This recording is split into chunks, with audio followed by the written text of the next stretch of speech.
దేవుని సన్నిధిలో నీవు అడుగుతున్న ప్రతి దాన్ని నీకివ్వటానికి దేవునికి ఇష్టమే. ఆయన దానిని అనుగ్రహించేవాడే. కానీ నువ్వు దేని నిమిత్తమై దేవుని సన్నిధిలో మొర్రపెడుతున్నావో ఒక్కసారి ఆలోచించుము.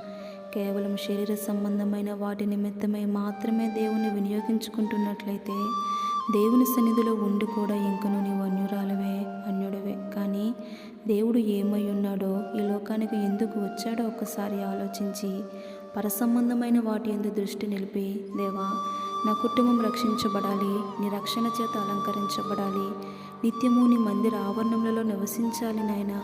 అటువంటి విధంగా నా కుటుంబాన్ని ఆశీర్వదించు దేవా అని ప్రార్థించగలిగినట్లయితే నిన్ను పోలిన వారు ఎవరూ లేరు. అంతకు మించిన ఆశీర్వాదం ఏదీ లేదు. కనుక ఇక నేను వేటిని అడుగుతున్నా ఒకసారి సరిచేసుకొని ఆయన పాదాల సన్నిధిలో క్షమాపణ కోరుము. ఆయనే నీకు సహాయం చేయును. హల్లెలూయా.